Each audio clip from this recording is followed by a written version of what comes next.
أصحابه والمتعدبين بالتقوى أما بعد فأعوذ بالله من الشيطان الرجيم بسم الله الرحمن الرحيم قال الله تبارك وتعالى في القرآن المجيد والفرقان الحميد يا أيها الذين آمنوا توبوا إلى الله توبة نصوحا صدق الله مولانا العظيم وبلغنا رسوله النبي الكريم الأمين إن الله وملائكته يصلون على النبي يا أيها الذين آمنوا صلوا عليه وسلموا تسلیما.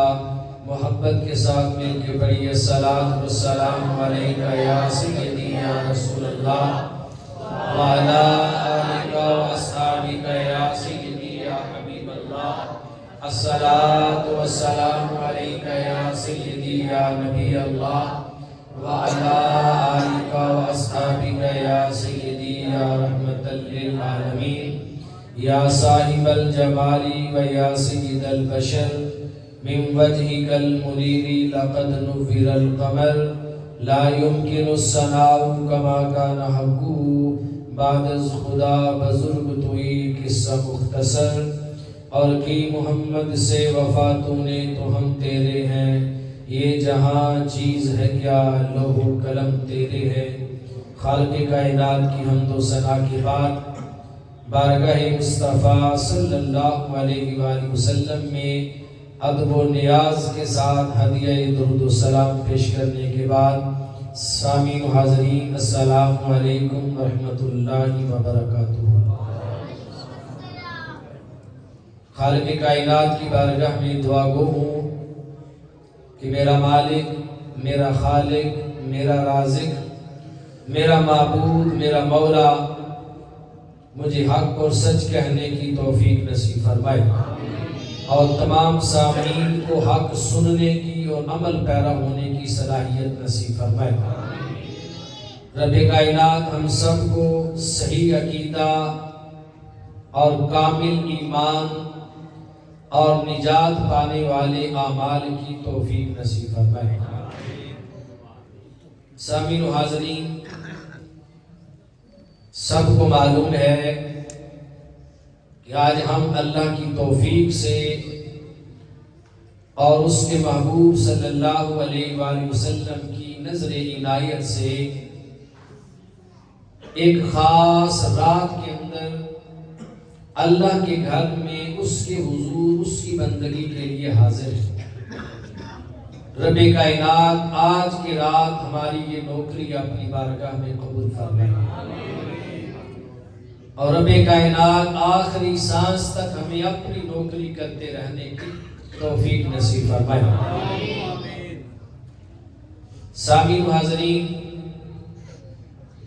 جمعۃ المبارک کے موقع پر ہم نے شب برات کی فضیلت کو احادیث صحیحہ سے دلائل کے ساتھ آپ کے سامنے بیان کیا تھا. بحوالہ ہم نے احادیث آپ کو پیش کی تھی اور آپ احباب اس رات میں جمع ہے. فضیلت کے بارے میں آپ سنتے رہتے ہیں، ہر سال بیان ہوتی ہے، سوشل میڈیا پہ آتی ہے، کتب آپ لوگوں کے پاس ہوگی اور خط و خطابت میں آپ ان مقدس راتوں کی فضیلت کا علم رکھتے ہیں. تبھی تو آپ مسجد میں آئے ہیں نا. اگر آپ کو اس فضیلت والی رات کا علم نہ ہوتا تو کبھی عشاء کی نماز کے بعد ابھی تک آپ مسجد میں نہ ہوتے، بلکہ آپ اپنے گرم بستر پہ ہوتے. اللہ کا شکر ہے کہ اللہ نے ہمارے حصے میں یہ رات رکھی ہے. اللہ کی تقسیم ہے، وہ بھی ہیں جو در بدر بھٹک رہے ہیں اور دوسروں کی راتیں خراب کر رہے ہیں، دوسروں کی عبادت میں خلل پیدا کر رہے ہیں، اور ایک ہم اور آپ ہیں کہ اللہ نے ہم پہ اتنا کرم کیا کہ ہمیں اس نے اپنے ہی گھر میں بلا لیا. بادشاہ کی مرضی ہوتی ہے جسے چاہے اپنی دہلیز سے دودکار دے اور جسے چاہے اپنی دہلیز پہ بٹھا لے۔ یہ جس پہ بادشاہ کا کرم ہو جائے، بادشاہ کی نگاہ ہو جائے، اور جو بندہ بادشاہ کو اچھا لگے، پھر بادشاہ اسے اپنے دروازے سے اندر آنے کی اجازت دیتا ہے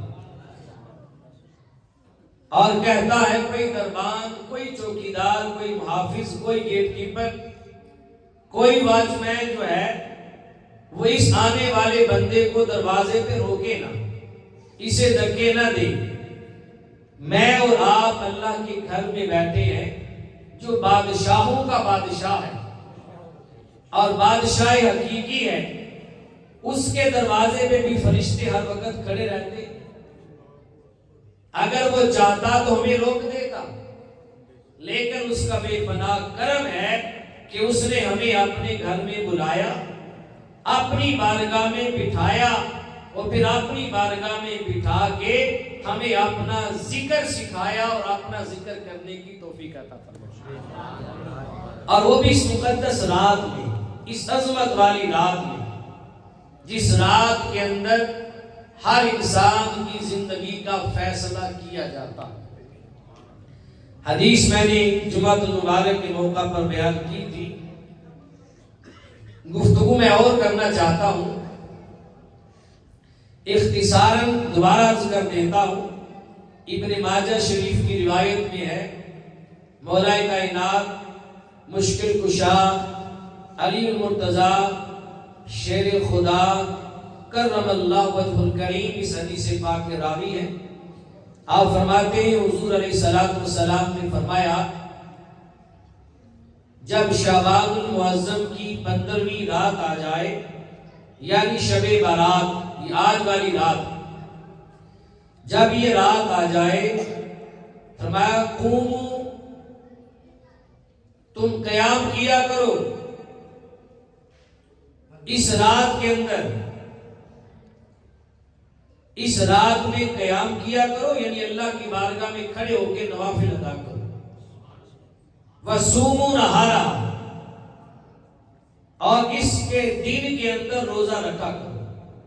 کیوں کہ یہ وہ رات ہے، ان اللہ تعالی ینزل الی سماء الدنیا، اس رات میں اللہ تعالیٰ اپنی شان کے لائق لغروب الشمس، سورج غروب ہونے کے وقت سے لے کر طلوع فجر تک رب کائنات آسمان دنیا پہ جلوہ گر رہتا ہے۔ 7 آسمان ہے، یہ جو ہمارے سر کے اوپر آسمان ہے اسے آسمان دنیا کہتے ہیں۔ پہلا آسمان، رب کائنات اپنی شان کے لائق پہلے آسمان پہ اتر آتا ہے، یہاں جلوہ گر ہوتا ہے، نزول اجلال فرماتا ہے، اور اپنے بندوں کو اس رات میں مغرب کے وقت سے لے کر طلوع فجر تک رب کائنات اپنی شان کے لائق آوازیں دے دے کے پکارتا رہتا ہے، کوئی ہے مجھ سے اپنی بخشش مانگنے والا؟ اس رات میں آئے، کوئی ہے بخشش مانگنے والا؟ کوئی ہے مجھ سے رزق مانگنے والا؟ اس رات میں آئے، کوئی ہے اپنی مصیبتوں سے نجات مانگنے والا؟ اس رات میں میرے حضور آئے، مجھ سے مانگے تو رب کی رحمت طلوع آفتاب، غروب آفتاب سے لے کر طلوع آفتاب تک ساری رات گناہگاروں کو آوازیں دے کے پکارتی رہتی۔ وہ خوش قسمت ہے جو آج کی رات اپنے رب کی بارگاہ میں آ گیا، ادھر رب کی رحمت پکار رہی ہوگی، ادھر رب کے بندے جولی پھیلا کے رب کے حضور مانگ رہے ہوں۔ بس اللہ ہمیں اس رات مانگنے کا طریقہ اور سلیقہ نصیب فرمائے۔ میرے بھائیوں، یہ توبہ کی رات ہے۔ یہ رات کون سی ہے؟ اس رات کو شب توبہ بھی کہا جاتا ہے، توبہ کی رات ہے۔ بہت گناہ کر لیے، اپنے دامن کو گناہوں سے سیاہ کر لیا، اٹھ مومن، آج شب توبہ ہے، اس رات میں لکھا جانا ہے کہ اگلے سال شب بارات تک کس نے زندہ رہنا ہے اور کس کو کتنا رزق ملنا ہے اور کس کے ہاں اولاد پیدا ہونی ہے، کس کی قسمت میں اللہ نے کیا لکھنا ہے، یہ آج کی رات تقدیر کا قلم چلے گا اور لکھ دیا جائے گا۔ کتنا اچھا ہو کہ جب تقدیر کا قلم ہماری قسمت کے بارے میں چل رہا ہو تو ہم گرم بستر پہ آرام فرمانا ہو، ہم اپنے بچوں کے ساتھ پٹاخے چلانے میں مشغول نہ ہو، ہم گلی کوچے میں گپے ہانکنے کے اندر مصروف نہ ہو۔ جب تقدیر کا قلم چل رہا ہو، ہماری قسمت کا فیصلہ لکھا جائے، یا ہم حالت سجدہ میں ہو، یا حالت رکوع میں ہو، یا حالت قیام میں ہو، یا تلاوت قرآن میں ہو، یا ذکر رحمان میں ہو، یا پھر اپنی جولیاں پھیلائے اور ہاتھ اٹھائے، آنکھوں میں آنسو لیے اپنے مولا سے اپنی بخشش کی دعائیں مانگنے میں لگے۔ اللہ ہمیں آج کی رات ان سارے اعمال کی توفیق دے۔ تو چند باتیں میں نے آپ کے گوش گزار کرنی ہے، مختصر چند احادیث آپ کو میں سناؤں گا، کوئی لمبی چوڑی تقریر نہیں، چند احادیث کہ آج کی رات کی قدر و قیمت کیا ہے اور اللہ کی بارگاہ میں مومن کے آنسوؤں کی قیمت کیا ہے۔ بندہ مومن کے آنسوؤں کی رب کے حضور کیا قیمت ہے۔ ہر بندہ شکایت کرتا ہے کہ اولاد بات نہیں مانتی، گھر کا ماحول اچھا نہیں ہے، کوئی رزق کے بارے میں کہتا ہے، کوئی کاروبار کے بارے میں کہتا ہے، اور اولاد کے بارے میں تو غالباً اس معاشرے میں ہر دوسرے ماں باپ کی شکایت ہوتی ہے۔ کسی بزرگ سے کسی مائی نے کہا کہ آپ میرے بیٹے کے لیے دعا کریں، اللہ اس کو نیک اور صالح بنائے۔ یہ بات نہیں مانتا، نافرمانیاں کرتا ہے۔ تو بزرگ نے بڑا پیارا جواب دیا اور کہا، اے مائی، کبھی تو نے رات کے پچھلے پہر اٹھ کے اپنے رب کی بارگاہ میں اپنی اولاد کے لیے 2-4 آنسو بہائے ہیں؟ کہا نہیں۔ کہا پچھلے پہر اس کی رحمت آوازیں دے رہی ہوتی ہے، پھر رات کو اٹھ، جو پھولوں کے کھلنے کا ٹائم ہو اس ٹائم میں اٹھ، اپنے رب کے حضور سجدہ ریزیاں کر اور اپنی اولاد کے لیے 2-4 آنسو بہا۔ رب کی بارگاہ میں مومن کے آنسوؤں کی بڑی قیمت ہوتی ہے۔ رب گرتے ہوئے آنسوؤں کی لاج رکھتا ہے۔ ایک شخص نے کسی بزرگ سے کہا کہ میرا بچہ روتا بہت ہے، اسے دم کریں۔ تو بابا جی نے بڑے پیار سے کہا، اگر آپ رونا شروع کر دیں تو آپ کے بچے کا رونا بند ہو جائے گا۔ کہا وہ تیرے حصے کا رو رہا ہے، تجھے خبر نہیں؟ تجھے رونا چاہیے تھا، بچے سے سبق سیکھ، تجھے رونا چاہیے تھا اور تو ہنس رہا ہے، اور اسے ہنسنا چاہیے تھا وہ رو رہا ہے۔ جس کی ہنسنے کھیلنے کی عمر ہے وہ رو رہا ہے، اور جس کی رونے کی عمر ہے وہ ہنس کھیل رہا ہے۔ کہا تو پچھلے پیر اٹھ، کبھی رب کی بارگاہ میں اٹھ کے رو، جب تو روئے گا تو یہ چپ ہو جائے گا۔ کہا تو اپنی اولاد کے لیے رب کی بارگاہ میں روتا نہیں، کچھ مانگتا نہیں، تو بن مانگے کیسے ملے گا؟ کہا مومن کے آنسوؤں کی رب کی بارگاہ میں بڑی قدر و قیمت ہے۔ مومن کو تنہائی میں آنسو اپنے رب کے حضور گرانے چاہیے، اپنے آنسو بہانے چاہیے۔ حدیث پاک میں آتا ہے امام ترمذی رحمۃ اللہ تعالی علیہ نے جامع الترمذی کے اندر یہ حدیث پاک روایت فرمائی ہے. حضرت انس بن مالک رضی اللہ تعالی عنہ اس حدیث پاک کے راوی ہیں.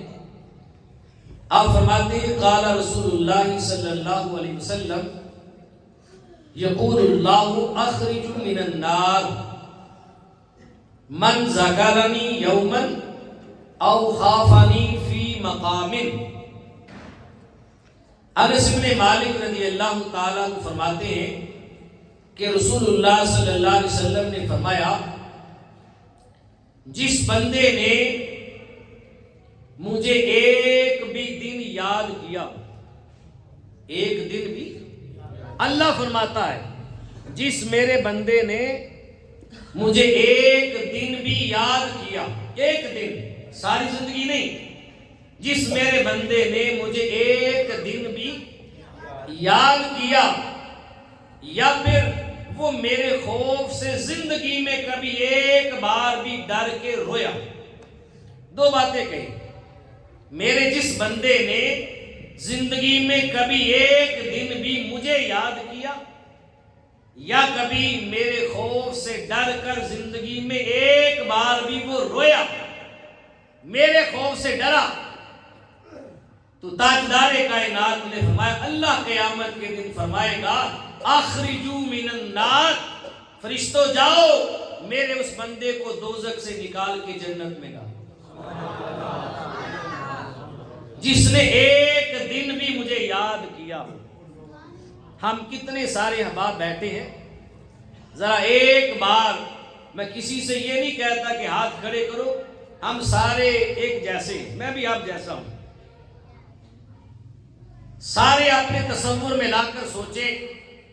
کسی کی عمر 60 سال ہے، کسی کی 50، کسی کی 40، کسی کی 30، کسی کی 20 سے شروع کرتے ہیں ہم. 20 سال سے آگے جتنے بھی ہیں سارے اپنے تصور میں لا کر ذرا سوچیں اور خیال میں لائیں کہ ہماری جتنی بھی زندگی گزری ہے، 10، 20، 40، 50 جتنی بھی گزری ہے، کبھی ہم نے کبھی ایک دن، کبھی پوری زندگی میں ایک دن پورا اپنے رب کو یاد کیا؟ کوئی کہہ سکتا کہ میں نے یاد کیا؟ کسی ایک دن کو ہم نے یادگار بنا لیا ہو کہ یہ ہماری زندگی کا سب سے بیسٹ دن تھا، سب سے اچھا دن تھا، زندگی کے سارے دن ہم نے دنیا کے نام کر دیے، کوئی ایک دن بتائے جو ہم نے اپنے مولا کے نام کیا؟ ایک دن کہ ہم نے اس دن میں کوئی کام نہیں کیا، صرف اپنے رب کا ذکر کیا، اسے یاد کیا، اس کا شکر کیا، بس. جواب نفی میں ہے. کوئی بندہ نہیں کہہ سکتا کہ میرے پاس کوئی ایک دن ہے جس میں صرف یہ کام کیا کہ اپنے مولا کو یاد کیا. کوئی ایک دن تو یادگار بنائے نا. میرے آقا نے فرمایا جس بندے نے ایک دن بھی زندگی میں اپنے رب کو یاد کیا، ایک دن، 60 سالوں میں کوئی ایک دن یاد کر لو، ایک بھی ہمارے پاس نہیں، ایک دن ہی یاد کیا ہو یا ایک دن کچھ حصہ میرے خوف سے وہ ڈرا، تو فرمایا اس بندے کو اخرج من النار، اسے دوزخ سے نکال کے جنت میں ڈال. آج کی رات، پچھلی راتیں گزرگی غفلت میں، ایک رات مولا کو یاد کرو اور آج کی رات کو یادگار بناؤ. کم از کم ہم یہ تو کہہ سکے نا ہماری زندگی میں ایک رات ایسی آئی تھی ہم نے اس رات میں کچھ نہیں کیا، صرف اپنے رب کو یاد کیا، بس ایک رات کو آج یادگار بنا دو. بس کہا جو میرے خوف سے ڈرا. صحیح بخاری اور صحیح مسلم کی متفق علیہ روایت ہے، ایک شخص بہت گناہگار تھا، ابو ہریرہ رضی اللہ تعالی عنہ اس حدیث پاک کے راوی، صحیح مسلم اور صحیح بخاری کی روایت. ایک شخص بڑا گناہگار تھا، سیاہکار تھا. جب اس کی موت کا وقت قریب آیا، اس نے اپنے بیٹے کو بلایا اور بلا کر کہنے لگا بیٹا میں بڑا گناہگار ہوں، بڑا سیاہکار ہوں، میں تمہیں ایک وصیت کرنا چاہتا ہوں. بیٹے نے کہا ابا جان وصیت کرے کیا ہے؟ کہا بیٹا جب میں مر جاؤں تو میری میت کو اٹھا کر آگ لگا کر جلا دینا۔ مسلمان تھا۔ کہا میری میت کو جلا دینا، جلانے کے بعد جو راکھ بنے اس راکھ کو کچھ راکھ ہوا میں اڑا دینا، کچھ پانی میں بہا دینا، اور کچھ ریت اور زمین کی مٹی کے اندر ملا دینا۔ بیٹے نے باپ کے فوت ہونے کے بعد وصیت کو پورا کرتے ہوئے جنازہ پڑھا، بعد میں اس میت کو باپ کو جلایا، جلنے کے بعد جو راکھ بنی اس راکھ میں سے بعد کو پانی میں ملا دیا، بعد کو ہوا میں اڑا دیا، اور بعض راکھ کو مٹی اور ریت کے اندر ملا دیا۔ جب وہ بندہ مر گیا، اس کی راکھ جہاں جانی تھی وہاں چلی گئی، رب کائنات کا حکم آ گیا زمین کو، پھر پانی کو، پھر ہوا کو، اے زمین کی مٹی، اے پانی اور اے ہوا، اس بندے کی راکھ اور ذرات کو جمع کر دو۔ پانی نے بھی جمع کیا، زمین نے بھی جمع کیا، ہوا نے بھی جمع کیا۔ جب ایک جگہ جمع ہوئے تو رب کا حکم ہوا، بندہ دوبارہ سے زندہ ہو گیا۔ حدیث پاک سنا رہا ہوں، بندہ دوبارہ سے زندہ ہوا۔ جب زندہ ہوا، رب کائنات کی بارگاہ سے آواز آئی، میرے بندے، میں نے تجھے اپنے محبوب کا امتی بنایا تھا اور مسلمان پیدا کیا تھا، پھر تو نے اپنے بیٹے کو یہ وصیت کیوں کی کہ مجھے جلانے کے بعد میری راکھ کو اڑا دینا، میری راکھ کو پانی میں بہا دینا یا مٹی میں ملا دینا؟ جب رب تعالیٰ نے اس بندے سے پوچھا، وہ بندہ کہنے لگا، بار الہ کیا کرتا، ساری زندگی میں نے گناہ کیے تھے، جسم گناہوں کی میل کچیل سے بھرا ہوا تھا، اتنے گناہ کیے کہ تیرے حضور تیرا سامنا نہیں کر سکتا تھا۔ اے اللہ میں تیرے عذاب سے بڑا ڈرتا تھا، مجھے یقین ہو گیا تھا کہ تیرے حضور پیش ہوا تو مجھے ایسا عذاب دے گا، ایسا عذاب دے گا جو میں برداشت نہیں کر پاؤں گا۔ اے اللہ میں تیرے عذاب سے ڈرتا تھا۔ جب اس بندے نے کہا اللہ میں تیرے عذاب سے ڈرتا تھا، رب کائنات نے اسی لمحے اعلان فرمایا، کہا فرشتوں گواہ ہو جاؤ، یہ بندہ مجھ سے ڈرتا ہے، کہا میرے ڈر کی وجہ سے اس نے یہ وصیت کی تھی۔ اے فرشتوں میں اعلان کرتا ہوں، میں نے اس بندے کی بخشش فرما دی، میں نے اس بندے کی بخشش فرما دی ہے۔ اس نے جو عمل بھی کیا غلط تھا، پر میرے ڈر کی وجہ سے کیا، میرے ڈر کی وجہ سے کیا۔ میں نے آپ کو حدیث پر حدیث دلیل دی کہ جو بندہ ایک دن بھی مجھے یاد کرے یا دن کے کسی ایک گوشے میں بھی وہ مجھ سے ڈرا ہو، میرے خوف سے کانپا ہو، تو فرمایا اسے دوزخ سے نکال دو۔ ڈرنے کی مثال آپ نے دیکھی، آج کی رات اپنے رب کی بارگاہ میں ڈرنے کی رات ہے، اپنے گناہوں کے اعتراف کی رات ہے، اور رب کے حضور اپنے آنسو بہانے کی رات ہے۔ ایک بھی آنسو ہماری آنکھ سے آج گر گیا تو آنسو دوزخ کی یاد کو بجھا کے رکھ دیتے۔ آگے حدیث پاک سنیے گا۔ دوسری روایت ہے، یہ بھی جامع ترمذی کی روایت ہے، امام حاکم رحمۃ اللہ تعالی علیہ نے اپنی کتاب المستدرک میں اسے روایت کیا اور حدیث حسن کہہ کے روایت کیا۔ عبداللہ ابن عباس رضی اللہ تعالی عنہ اس حدیث پاک کے راوی، آپ فرماتے ہیں حضور علیہ الصلوۃ والسلام نے فرمایا کہ دو قسم کی آنکھیں، سنیے گا کہ مومن کے آنسوؤں کی رب کے حضور کتنی قیمت ہے۔ دو قسم کی آنکھیں ایسی ہیں جنہیں دوزخ کی آگ کبھی چھو بھی نہیں سکتی۔ مفسرین نے لکھا ہے کہ چھونے سے مراد ہے کہ اس کے پورے جسم کو نہیں چھوئے گی۔ آنکھ کے ضمن میں پورے جسم کا بیان ہے۔ کہا دو قسم کی آنکھیں ایسی ہیں جنہیں دوزخ کی آگ کبھی چھو بھی نہیں سکتی۔ عرض کی آقا وہ دو قسم کی آنکھیں کون سی ہیں؟ تو فرمایا ایک آنکھ وہ ہے جو اپنے رب کے خوف سے روئی، اپنے رب کے خوف سے روئی، جس کی آنکھ سے رب کے خوف سے آنسو بہ گیا، اس کے آنسو کی قیمت رب کے حضور اتنی ہے اور قدر اتنی ہے کہ دوزخ کی آگ اسے چھو بھی نہیں سکتی۔ فرمایا دوسری آنکھ وہ ہے جو اللہ تعالی کی راہ میں پہرا دے کر رات گزارتی رہی، اللہ کی یاد میں، اللہ کی راہ میں پہرا دے کر رات گزارتی رہی۔ رب کا اعلان سنا تھا کہ میں پچھلے پہر آواز دیتا ہوں، کوئی بخشش مانگنے والا ہے۔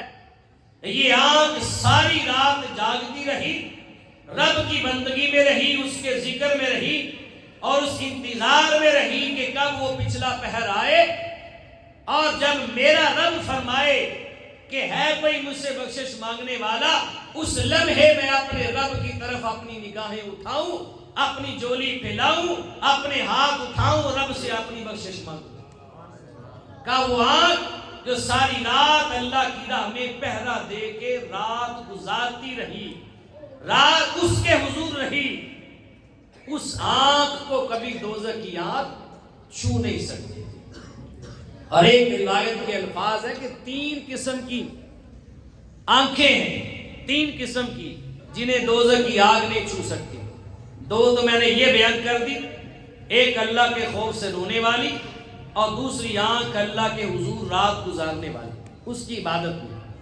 اور تیسری آنکھ کون سی ہے؟ وہ ہے جو زندگی میں غیر محرم کو دیکھنے سے چھپی رہی۔ غیر محرم کو، اگر مرد کی آنکھ ہے تو کسی کی ماں، بہن اور بیٹی کی طرف نہیں اٹھی، نہیں دیکھا، اپنی نگاہ کو محفوظ رکھا۔ اور اگر خاتون ہے تو اس نے بلا وجہ کسی مرد کو جان بوجھ کر غیر محرم کو نہیں دیکھا۔ جو محرمات کو دیکھنے سے محفوظ رہی، غیر محرم کو دیکھنے سے محفوظ رہی، وہ آنکھ بھی کبھی دوزخ کی آگ میں نہ جل سکتی ہے، نہ دوزخ کی آگ اسے چھو سکتی ہے۔ آگے چلیں، تیسری روایت میں ہے حضور علیہ السلام نے فرمایا کہ جس بندے نے اللہ تبارک و تعالیٰ کو یاد کیا، اللہ کو یاد کیا مطلب اس کا ذکر کیا، اور اس کی آنکھیں اللہ کی یاد میں، اس کے ذکر میں، اس کے خوف سے اس قدر روئی، اشک بار ہوئی کہ اس کی آنکھوں سے کوئی آنسو کا قطرہ چھلک کر زمین پہ گر گیا اور زمین تک اس کے آنسو کا قطرہ پہنچ گیا۔ جس آنکھ میں سے اللہ کی یاد میں رو کر قطرہ زمین پر گرا اور زمین تک پہنچ گیا، فرمایا اللہ تبارک و تعالیٰ اس آنکھ کو قیامت کے دن کبھی بھی عذاب نہیں دے گا، کبھی بھی عذاب نہیں دے گا۔ اس آنکھ کے ضمن کے اندر پورا جسم ہے کہ آنکھ کو عذاب نہیں، پورے جسم کو عذاب نہیں ہوگا، کیونکہ جسم کا کوئی بھی حصہ تکلیف کے اندر ہو تو آنکھ روتی ہے، آنکھ روتی ہے۔ کیا ہے؟ علامہ اقبال رحمت اللہ تعالی علیہ نے کہا تھا نا، مبتلائے درد ہو کوئی بھی عضو تو روتی ہے آنکھ، مبتلائے درد ہو کوئی بھی عضو تو روتی ہے آنکھ، ہم درد سارے وجود کی کس قدر ہوتی ہے آنکھ۔ سارے وجود کی آنکھ ہم درد ہے۔ آپ کے پاؤں کے ناخن میں تکلیف ہے، آپ کے سر میں درد ہے، آپ کے پیٹ میں درد ہے، آپ کے گھٹنے میں درد ہے، کہیں بھی درد ہے، رونا آنکھ نے ہوتا ہے، رونا آنکھ نے ہوتا ہے۔ جب آنکھ نہیں جلے گی تو مطلب ہے جسم کی ساری تکلیفیں دور، جسم کا کوئی بھی عضو، کوئی بھی حصہ آگ میں نہیں جل سکتا۔ آنکھ سب کی ترجمانی کر رہی ہے، آنکھ سب ہی کی ترجمانی کر رہی ہے۔ تو فرمایا اس آگ کو دوزخ کی آگ کبھی نہیں جلائے گی۔ عربی زبان کے اندر آنکھ کو کہتے عینن، عینن، عین کے ساتھ، عین یا اور نون، عینن، آنکھ کو عربی میں عینن کہتے ہیں، اور عینن کا معنی آنکھ بھی ہے اور عینن کا معنی پانی کا چشمہ بھی ہے۔ بڑی قابل توجہ بات، عینن کا معنی آنکھ بھی ہے اور عینن کا معنی پانی کا چشمہ بھی ہے۔ جس چشمے کے اندر پانی نہ ہو، چشمہ سوکھ جائے، خشک ہو جائے، تو بتائیں کوئی اسے چشمہ کہتا ہے؟ نہیں کہتا۔ جیسے چشمہ بغیر پانی کے بیکار ہے، فضول ہے، ایسے ہی آنکھ کو بھی عربی میں عینن کہتے ہیں۔ ایک چشمہ پانی کا اس کے اندر بھی بہتا ہے، اس کے اندر بھی پانی ہوتا ہے، ہمہ وقت چلتا رہتا ہے۔ کہ جیسے چشمہ بغیر پانی کے بیکار ہے، ایسے وہ آنکھ بھی جو اللہ کی یاد میں روئے نا، وہ بغیر آنسوؤں کے بیکار ہے۔ کسی کام کی آنکھ نہیں جو اللہ کی یاد میں روئے نا۔ جب اس کا ذکر آئے، اس کا نام آئے، اس کی بندگی کی بات آئے، تو آنکھ چشمہ نہ بن جائے، آنکھ دامن کو سیراب نہ کر دے، آنکھ رو نہ پڑے، اس کا چشمہ بہ نہ پڑے، وہ آنکھ بھی ایسے بیکار ہے جیسے بغیر پانی کے چشمہ بیکار ہے۔ اللہ اکبر کبیرہ۔ اور پھر محدثین نے لکھا ہے کہ ایک ہوتا ہے آنکھ سے بہنے والا چشمہ پانی، اور ایک ہوتا ہے چشمے کا پانی۔ جو آنکھ کا چشمہ ہے، آنسو، آنکھ کا جو آنسو ہے، آنکھ کا جو پانی ہے، یہ چشمے کے پانی سے کئی گنا افضل ہے۔ کیا ہے؟ ایک چشمہ جو پہاڑوں کے اندر سے ابھرتا ہے، نکلتا ہے، پیا جاتا ہے، ایک چشمہ انسان کی آنکھ سے نکلتا ہے، تو کہا آنکھ سے نکلنے والا آنسو چشمے سے نکلنے والے پانی سے کئی گنا افضل اور بہتر ہے۔ کیوں؟ وجہ بتائی گئی۔ اس کی ایک وجہ یہ ہے کہ چشمے کے پانی سے جو کچھ بھی پیدا ہو، سبزہ ہو، پھل ہو، سبزیاں ہو، گندم، اناج، کچھ بھی ہو، چشمے کے پانی سے جو کچھ بھی پیدا ہوتا ہے وہ سارا کا سارا فنا ہے۔ سارا کا سارا کیا ہے؟ فنا ہے، فنا ہو جائے گا، ہر شے ختم ہو جائے گی۔ چشمے کے پانی سے جو پیدا ہوگا وہ فانی ہے، اسے فنا ہے، اور آنکھ کے آنسو کے قطرے سے جو پیدا ہوگا اسے بقا ہے۔ اسے کیا ہے؟ بقا ہے۔ آنکھ کا آنسو دوزخ کو بجھاتا ہے اور جنت کو واجب کرتا ہے۔ جنت کو فنا نہیں ہوتی، جنت کو فنا نہیں ہوتی۔ اس لیے آنکھ سے نکلا ہوا پانی اور آنسو کا جو قطرہ ہے، جو خوف خدا میں نکلے، وہ پانی چشمے والے پانی سے بہتر اور افضل ہے۔ دوسری وجہ بیان فرمائی کہ جو چشمے کا پانی ہوتا ہے وہ انسان کے ظاہری جسم کی میل کچیل اور نجاست کو پاک اور صاف کرتا ہے۔ غسل واجب ہو تو پانی سے دھو لے، غسل کر لے، وضو کرنا ہو تو پانی سے ظاہر کو دھوتے۔ تو چشمے کا پانی جو ہے انسان کے ظاہر کو نجاست دھو کر، غلاظت دھو کر پاک اور صاف کرتا ہے، لیکن آنکھ کے آنسو کا جو پانی ہے وہ انسان کے ظاہر کو نہیں بلکہ انسان کے باطن کو پاک کرتا ہے۔ انسان کے جب آنسو خوف خدا میں نکلتے ہیں تو دل و جان سے نکلتے ہیں، یہ باطن کو سنبھالتے ہیں۔ اس لیے آنکھ کا آنسو جو ہے چشمے کے پانی سے افضل و اعلیٰ۔ تیسری وجہ بتائی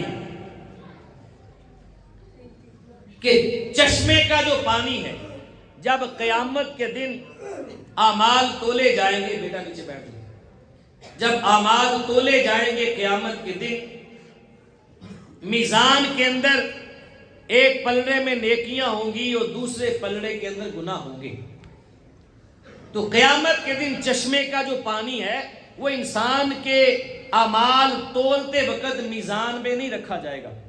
میزان پر، میزان کہتے ہیں ترازو کو، اعمال تولتے وقت قیامت کے دن چشمے کا پانی انسان کے میزان میں نہیں رکھا جائے گا، چشمے کے پانی کا وزن نہیں کیا جائے گا، لیکن آنکھ سے جو پانی نکلا ہے اگر آنسو کا ایک بھی قطرہ خوف خدا میں نکلا ہے تو قیامت کے دن اسے مومن کی نیکیوں کے پلڑے میں رکھا جائے گا۔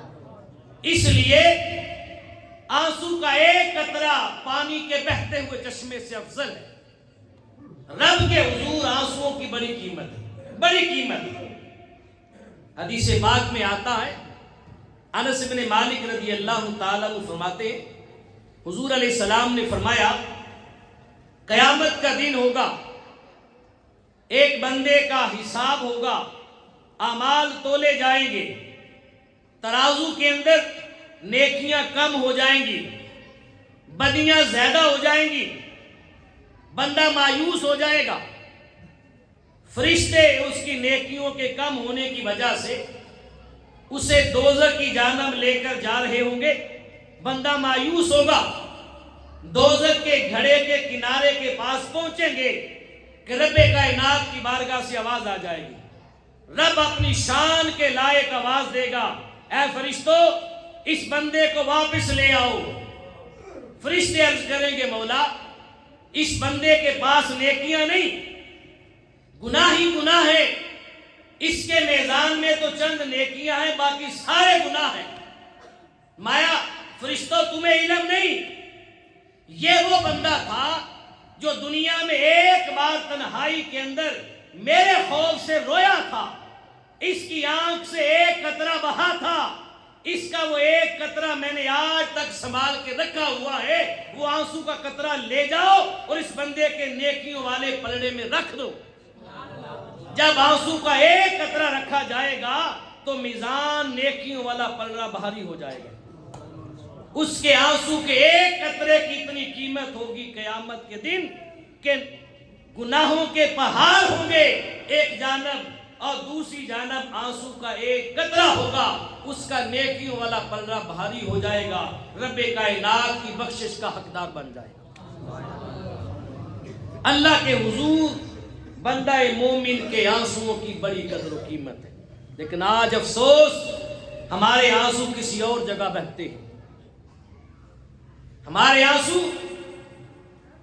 اللہ کی یاد میں نہیں بہتے، ہمارے آنسو خوف خدا میں نہیں نکلتے، سجدہ ریزیاں کرتے ہوئے ہمارے آنسو نہیں بہتے،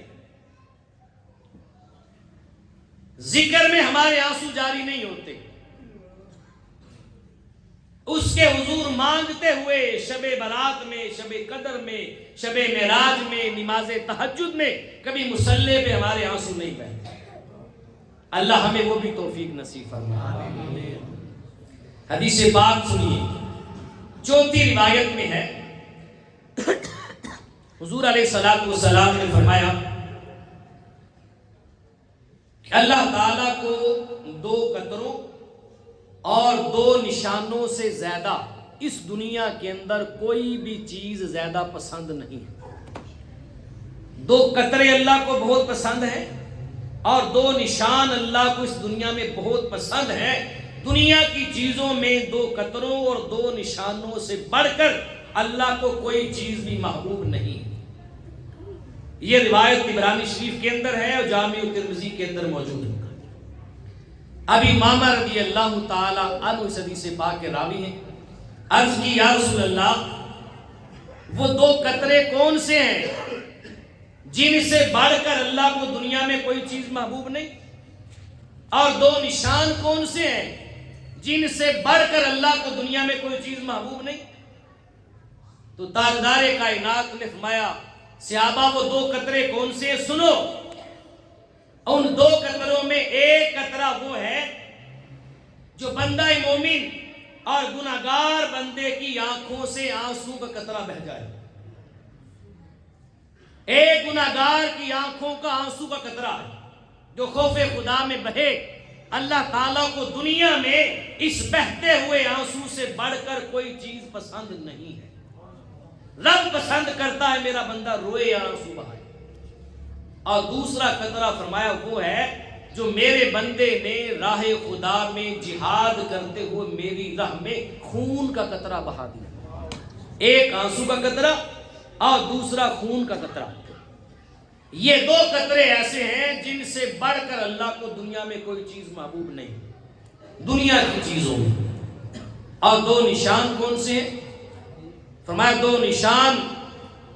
ایک نشان ہے کہ جو بندہ اللہ تعالیٰ کے راستے میں چل کر جائے، اللہ کے راستے میں چل کر جائے اور چلنے کی وجہ سے اسے کوئی نشان لگ جائے، کوئی نشان پڑ جائے، اللہ کو اس کا وہ نشان ہی بڑا محبوب ہے. وہ نشان ہی جیسے حضرت حاجرہ سلام اللہ علیہا جب پانی لینے کے لیے صفا اور مروہ سے بھاگی تھی، اللہ کی محبوب بندی تھی، اللہ کے پیغمبر اسماعیل علیہ السلام کے لیے پانی لینے کے لیے بھاگی، آپ کے قدم صفا اور مروہ پہ لگے تو رب کائنات نے قرآن میں اعلان کر دیا ان الصفا والمروہ من شعائر اللہ. جن پہاڑیوں پر میری بندی کے قدم لگے ہیں اور قدموں کے نشان لگے ہیں، آج کے بعد یہ دونوں پہاڑیاں رب کی نشانی بن گئی، رب کی نشانی ہے. اب کوئی بندہ بھی میرے گھر کا حج کرنے آئے، عمرہ کرنے آئے، تو حج اور عمرے کے افعال میں میں واجب کرتا ہوں کہ میری بندی کی یاد منائے اور صفا اور مروہ کے اندر دوڑے لگائے. کا یہ نشان مجھے بڑے محبوب ہیں، بڑے پسند ہیں. تو ایک نشان وہ جو اللہ کے راستے میں لگے، اور ایک نشان وہ ہے جو فرائض کو ادا کرتے ہوئے بندے کو لگے. فرائض کیا ہے؟ نماز فرض ہے، روزہ فرض ہے، حج فرض ہے، زکوٰۃ فرض ہے. نماز فرض ہے. ہم نماز کے ساتھ کیا حال کرتے ہیں؟ آج کی رات ہم نے توبہ کرنی ہے کہ آئندہ زندگی میں نماز نہیں چھوڑیں انشاءاللہ. فرائض حج ادا کرتے ہوئے کوئی بندہ حج کے لیے جائے اور میدان عرفات، مزدلفہ، مینا، وہاں پر طویل سفر کرے اور احرام کی حالت میں چلے، گرمی کے عالم میں چل چل کے اس کے پاؤں میں چھالے پڑ جائیں اور پاؤں پہ نشان پڑ جائے، تو تاجدار کائنات نے اللہ کی راہ میں فرائض کو ادا کرنے کے لیے جو نشان پڑا ہے، بے شک پاؤں کا چھالا ہی کیوں نہ ہو، فرمایا رب کائنات کو اس نشان سے بڑھ کر دنیا میں کوئی نشان پسند نہیں ہے، کوئی نشان پسند نہیں ہے. تو دیکھیں رب کائنات کی رحمت کیسے کیسے اعلان فرما رہی ہے، اور ہم کس قدر اللہ کی یاد سے غافل ہو چکے ہیں. الامان والحفیظ.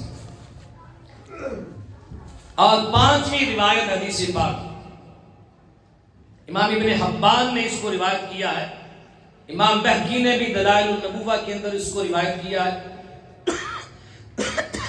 ابو ہریرہ رضی اللہ تعالی عنہ اس حدیث پاک کے راوی ہیں.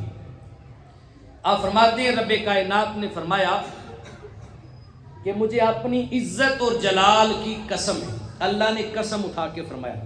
اللہ کو قسمیں اٹھانے کی ضرورت نہیں ہے، قسمیں اٹھانے کی ضرورت نہیں ہے. پھر بھی اللہ اپنے بندوں کو یقین دلانے کے لیے، تسلی کے لیے فرماتا ہے.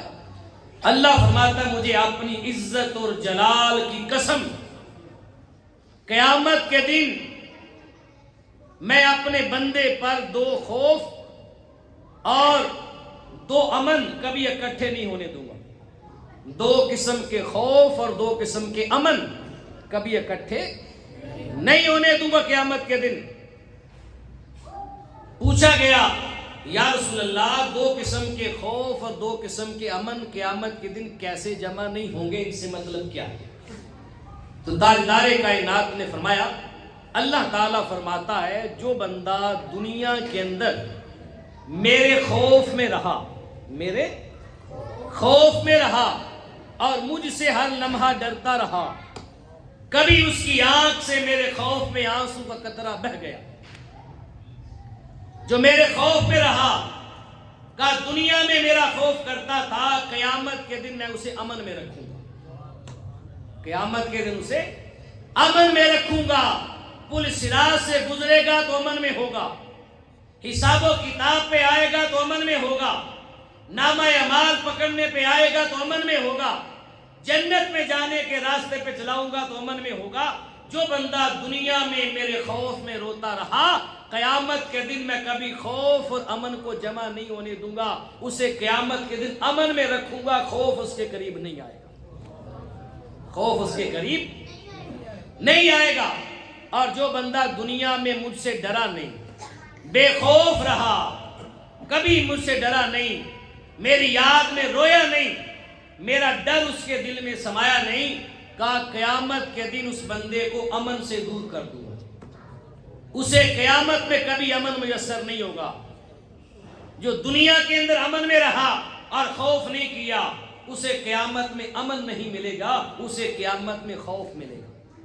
کہیں پل صراط سے گر نہ پڑوں، کہیں حساب و کتاب میں فیل نہ ہو جاؤں، کبھی میزان میں نیکیاں کم نہ ہو جائیں، کہیں تاجدار کائنات حوض کوثر کا جام دے کر مجھ سے چہرہ نہ پھیر لیں، خوف ہی خوف طاری ہوگا، خوف ہی خوف۔ تو دنیا میں رب کا خوف اپنے دل میں بٹھاؤ تاکہ قیامت میں امن مل جائے۔ اگر دنیا میں امن تلاش کیا تو قیامت میں خوف ہی خوف۔ اللہ ہم سب کو اپنا خوف نصیب فرمائے، اپنا ڈر نصیب فرمائے، اپنی اور اپنے محبوب کی محبت نصیب فرمائے۔ حدیث پاک میں ہے، فرمایا حدیث نمبر 7، من بقا من خشیت اللہ حرم اللہ علیہ النار۔ میں جو بندہ دنیا کے اندر اللہ تعالیٰ کے خوف سے روتا ہے، حرم اللہ علیہ النار، اللہ تعالیٰ نے اپنے اس بندے پر دوزخ کی آگ کو حرام کر دیا، رونے والے بندے پر دوزخ کی آگ کو حرام کر دیا۔ پھر فرمایا من بقا باشتیاق المولا فلہ جنت المأوی، اور جو بندہ اپنے رب کے اشتیاق میں رویا، اپنے رب کے شوق ملاقات میں رویا، اپنے رب کو یاد کر کے رویا کہ مولا قیامت کے دن تو مجھے اپنا دیدار نصیب فرمائے گا، جو رب کے اشتیاق میں رویا، ما فلاح جنت المأوی، اس بندے کے لیے رب کائنات نے جنت ماوا بنا رکھی ہے۔ جنت ماوا، جنت ماوا کے اندر اس بندے کا ٹھکانہ ہوگا۔ اللہ اکبر، اللہ کی یاد میں رونے والوں کا حال دیکھیں۔ حضور علیہ السلام خود اپنے مولا کی یاد میں رویا کرتے تھے اور فرماتے ہیں کہ میں ایک دن میں 70 سے زائد مرتبہ اپنے رب کی بارگاہ میں اپنی بخشش طلب کرتا ہوں، استغفار کرتا ہوں 70 سے زائد مرتبہ۔ اور دوسری روایت میں صحیح بخاری میں کہا میں ایک دن میں 100 مرتبہ اپنے رب کے حضور بخشش طلب کرتا ہوں۔ وہ نبی جس کے دامن پر کوئی گناہ نہیں ہے، جو گناہ سے معصوم ہے، جن کے بارے میں گناہ کا تصور اور خیال بھی نہیں ہو سکتا، جن کے بارے میں خیال کرنا بھی کفر ہے، تو وہ نبی جن کے نواسے اور شہزادے جنت کے مالک ہیں، جنت کے پتے پتے پر جن کا نام ہے، جنتی حوروں کے سینوں پر جس نبی کا نام ہے، اور جنت کے دروازے پہ جس نبی کا نام ہے، جس نبی کے نام سے آدم علیہ السلام کی توبہ قبول ہوتی ہے، وہ نبی اگر دن میں 70 مرتبہ یا 100 مرتبہ اللہ سے بخشش طلب کرے تو اندازہ لگائیں ہمیں کتنی بار بخشش مانگنی چاہیے۔ یہ تعلیم امت کے لیے کیا ہے؟ یہ حضور نے امت کو تعلیم دینے کے لیے فرمایا کہ میری امت کو میرے عمل سے تعلیم حاصل ہو جائے، میرے عمل سے تعلیم مل جائے۔ امام حسن بصری رحمت اللہ تعالی علیہ کے بارے میں آتا ہے، آخری بات کر رہا ہوں، مولا کائنات مشکل کشا علی المرتضی شیر خدا رضی اللہ تعالی عنہ کے براہ راست شاگرد خاص بھی ہیں اور آپ کے خلیفہ بھی ہیں، امام حسن بصری رحمت اللہ تعالی علیہ۔ ان کی والدہ محترمہ ام ایمن فاطمہ، یہ حضور علیہ السلام کے گھر میں حضور علیہ السلام کی آخری زوجہ جن کا وصال سب سے آخر میں ہوا، ام سلمہ رضی اللہ تعالی عنہ کے گھر میں خاص خادمہ تھی۔ امام حسن بصری کا گاؤں مدینہ سے 2 میل دور تھا۔ ان کی والدہ ام سلمہ رضی اللہ تعالی عنہ کے گھر میں کام کاج کے لیے آتی تھی، حضور علیہ السلام کی زوجہ کے گھر میں، حضور علیہ السلام کے گھر میں۔ جب امام حسن بصری پیدا ہوئے تو ان کی والدہ بچپن میں انہیں لے کر آتی تھی اور لا کر ام سلمہ رضی اللہ تعالیٰ عنہ کے گھر میں زمین پر کپڑا بچھا کر لٹا دیتی، خود گھر کے کام کاج کرتی. اور جب امام حسن بصری چند دنوں یا چند مہینوں کے تھے، روتے تھے، ان کی والدہ کام میں لگی ہوتی، تو مصطفیٰ کریم علیہ السلام کی زوجہ محترمہ ام سلمہ رضی اللہ تعالی عنہ اس امام کو اٹھا کے اپنے سینے سے لگاتی اور اپنی چھاتی سے اپنا دودھ پلاتی تھی. یہ سیدہ ام سلمہ کے دودھ کا فیض ہے کہ امام حسن بصری وہ یکتا امام ہیں جن کی وجہ سے ان کے توسل اور فیض سے آگے سلسلہ قادریہ بھی ہے، چشتیہ بھی ہے، سہروردیہ بھی ہے اور شاذلیہ بھی ہے. یہ مولا علی کے براہ راست شاگرد اور خلیفہ ہیں. جب پیدا ہوئے تو آپ کے کانوں میں اذان سیدنا فاروق اعظم رضی اللہ تعالیٰ عنہ نے پڑھی تھی، گھٹی بھی سیدنا فاروق اعظم نے دی. اور یہ وہ امام ہیں جو 16 سال تک مدینہ پاک میں رہے اور مسجد نبوی میں مولا کائنات کے پیچھے جمعہ بھی پڑھتے تھے اور آپ کا واز بھی سنتے تھے. بعد میں پھر مولا کائنات کے حکم پر مدینہ سے بصرہ منتقل ہو گئے. پہلے امام حسن مدنی تھے، پھر جب مولا کائنات کے حکم سے مدینہ سے بصرہ منتقل ہوئے تو آپ کا نام امام حسن بصری ہو گیا. آپ بصرہ میں رہے، انتقال وہاں ہوا. تو مولا علی شیر خدا سے انہیں خلافت عطا ہوئی. آگے ان سے چاروں سلسلے پھوٹے پھر، قادریہ، چشتیہ، سہروردیہ اور شاذلیہ، چاروں سلاسل ادھر سے آئی. اگر انہیں مولا علی کا شاگرد اور خلیفہ نہ مانے تو چاروں سلسلے منقطع ہو جائیں گے. یہ وہ امام ہیں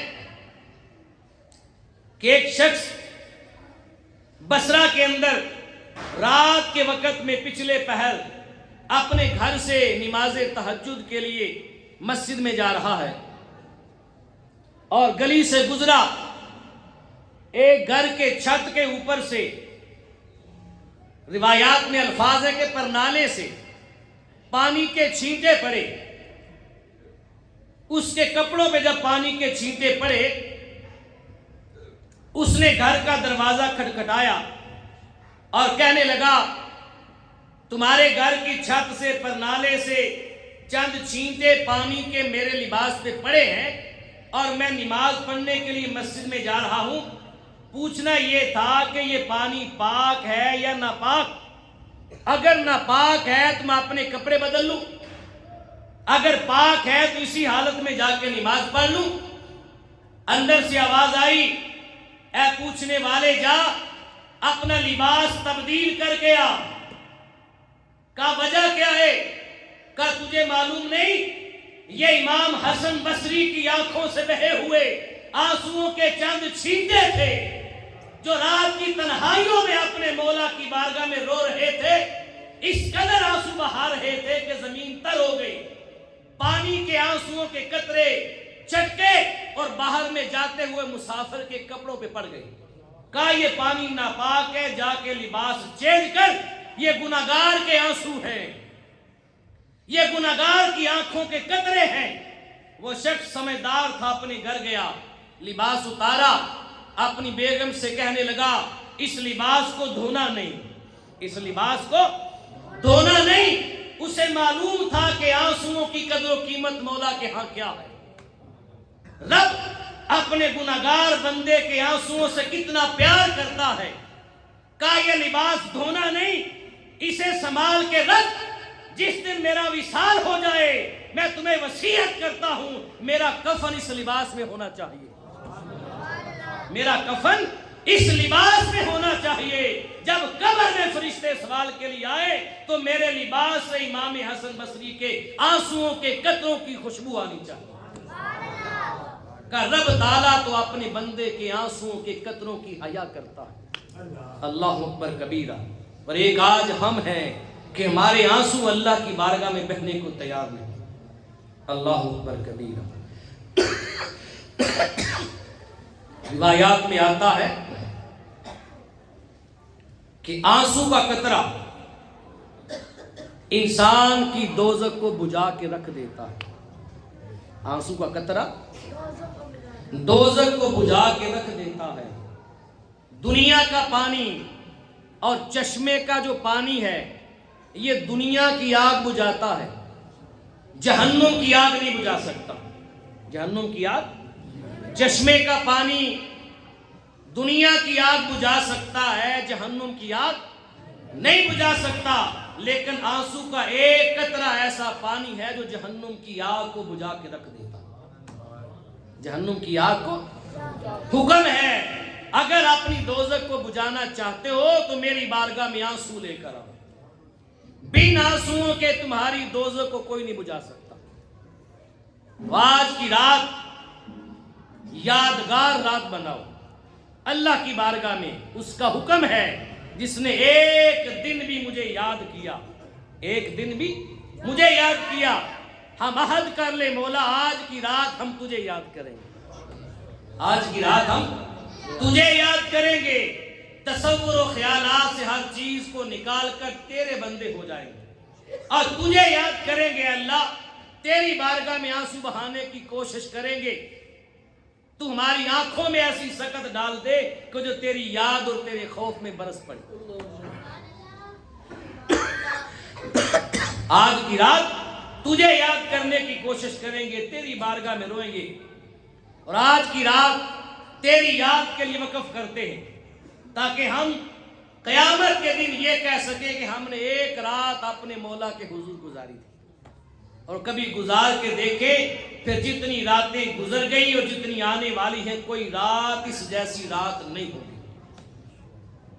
وہ شیخ سعدی رحمت اللہ تعالی علیہ کی بات یاد آتی ہے, اگر انسان ہر رات کی قدر کرنا چاہے اور قدر کرے تو انسان کے لیے ہر رات ہی شب قدر ہے, ہر رات ہی شب قدر ہے. اور اگر مومن شب قدر کی قدر نہ کرے تو شب قدر بھی بے قدر ہے, شب قدر بھی بے قدر ہے. ہم نے اپنے آپ کو خود بے قدر کر لیا. ہم راتوں کی قدر کریں تو ہماری بھی قدر ہے, ہماری بھی قدر ہے. اگر ہم راتوں کی اور دنوں کی قدر نہ کریں تو ہم بھی بے قدر ہیں. رات بھی بے قدر ہے, رات بھی بے قدر ہے. مولا ہمیں اس رات اپنی بندگی کی توفیق نصیب فرمائے, اپنی بارگاہ میں جھکنے کی توفیق نصیب فرمائے, صحیح معنوں میں اپنے حضور بخشش مانگنے کا سلیقہ اور طریقہ نصیب فرمائے. آخری بات ہے, حضور علیہ الصلوۃ والسلام نے فرمایا ہے, بھی حدیث پاک ہے, اور اس حدیث پاک کو امام احمد بن حنبل نے مسند احمد بن حنبل میں روایت کیا, امام حاکم نے المستدرک میں روایت کیا, اور مسند ابی یعلا کے اندر بھی یہ روایت آئی ہے. فرمایا شیطان نے اللہ کی بارگاہ میں اللہ تعالیٰ سے یہ وعدہ کیا اور کہا کہ مولا جب تک تیرے بندوں کے جسموں میں روح باقی رہے گی, جب تک اتنی دیر تک میں تیرے بندوں کو گمراہ کرتا رہوں گا, تیرے بندوں کو گمراہ کرتا رہوں گا, میں پیچھے نہیں ہٹوں گا. کام برا ہے لیکن برائی کے لیے وہ کتنی محنت کرتا ہے. کہا جب تک تیرے بندوں کے بدن میں روح رہے گی اے اللہ میں انہیں گمراہ کرتا رہوں گا. رب کائنات نے اعلان فرمایا اے مردود مجھے اپنی عزت اور جلال کی قسم ہے جب تک بدن میں روح ہے تو گمراہ کرتا رہے گا, اور جب تک ان کے جسم میں جان ہے میرا جو بھی بندہ میری بارگاہ میں بخشش مانگتا رہے گا میں اسے بخشتا رہوں گا. کہا جو بندہ بھی میری بارگاہ میں آ کے مانگے گا میں اسے بخشتا رہوں گا. دیکھتے ہیں کہ تو گمراہ زیادہ کرتا ہے یا میری بخششوں کے پروانے زیادہ ہوتے ہیں. اور حضور علیہ السلام نے فرمایا جب بندے کی روح نکلنے لگتی ہے اور غرغرے آتے ہیں اس کو روح حلق تک پہنچتی ہے تب تک جو بندہ توبہ کر لے رب اسے معاف فرما دیتا ہے. یہ توبہ کی رات ہے. صحیح بخاری کی روایت میں التائب من الذنب کمن لا ذنب لہ, اللہ کی بارگاہ میں گناہوں سے توبہ کرنے والا بندہ ایسے ہے جیسے اس بندے نے کبھی زندگی میں گناہ کیا ہی نہ. توبہ کرنے والا ایسا ہے. دوسری جگہ فرمایا کل بنی آدم خطاؤن وخیر الخطائین التوابون. اولاد آدم علیہ السلام میں انبیاء کے سوا ہر انسان خطا کار ہے، اور بہترین خطا کار وہ انسان ہے جو گناہ کرے اور گناہ کے بعد توبہ بھی کرے. گناہ کے بعد توبہ بھی کرے. گناہ کر کے توبہ کرنے والے بندے کو بہترین خطا کار کہا گیا. بہترین خطا کار بھی ہے اور بہترین بھی ہے. اللہ ہمیں اپنے حضور پکی اور سچی توبہ کرنے کی توفیق نصیب فرمائے.